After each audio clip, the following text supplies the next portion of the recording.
अस्सलाम वालेकुम, welcome to Faiza Mir Kashmiri girl blog. आज मेरे पास वर्ड्स नहीं हैं, मेरे पास अल्फाज नहीं हैं कि जिनमें मैं इस दास्तान को बयान कर सकूं।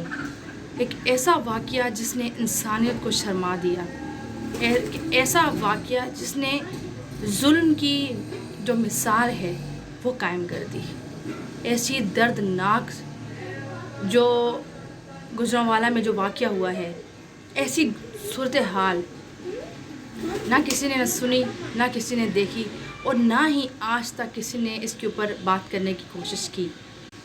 उन वहशी दरिंदों ने इतना ना सोचा कि उन मासूम बच्चों के सामने उनकी वालिदा के साथ एक गैंग रेप हुआ, उसमें उन बच्चों की ज़िंदगियां बर्बाद होगी, उन बच्चों के जहनों पे कितना बुरा असर गया, उनका फ्यूचर मतलब कि आपने उन लोगों ने दाव पे लगा दिया। उस औरत की जो जहनी कैफियत है आप बेहतर जान सकते हैं, समझ सकते हैं कि क्या होगी इस टाइम, और उसके ख़ानदान, उसके घर वालों की क्या कैफियत होगी। आपने इन लोगों ने, जिन्होंने भी ये गैंग रेप में जो लोग मुलव्वस थे, उन्होंने अपना तो काम सर अंजाम दे दिया। अब उनकी वजह से जो ज़िंदगियां बर्बाद हुई वो एक लंबी लिस्ट है और फहरिस्त है, और सारी ज़िंदगी के लिए ये तबाह बर्बाद इन्होंने इस नस्ल को, इस ख़ानदान को करके रख दिया। बात यहाँ पे ये आती है, ये सिर्फ़ एक वाक़या नहीं है, तो ऐसे कई वाक़यात जो हैं वो रोज़ की बिना पे जो हैं वो रूनुमा हो रहे हैं। बात यह है कि लोग सामने नहीं आते अपनी इज़्ज़त और अपने खौफ और शर्म की वजह से। लाजमी सी बात है कि फिर लोगों के सवालात कि भाई औरत गलत थी, औरत की ही गलती होगी, उसको इस टाइम पे जाना नहीं चाहिए था, हज़ार बातें सिर्फ़ उस औरत के ऊपर ही मतलब कि आएंगी। अब बुराई उस लड़की के ऊपर आ चुकी है, जो भी वो ख़वातीन हैं।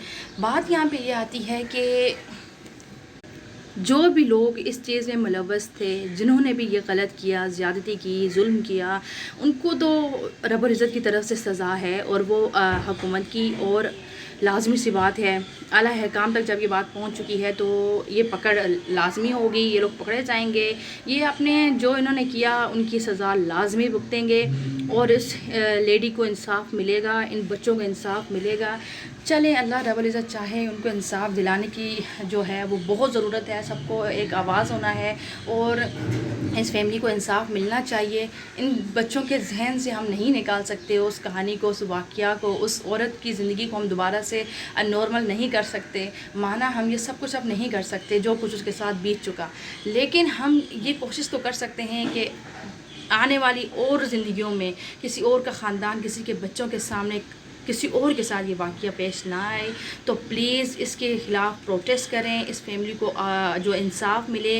बेशक वो ख़वातीन बेशक कहें कि भाई मुझे नहीं लड़ना, कोई फ़ाइट नहीं करनी,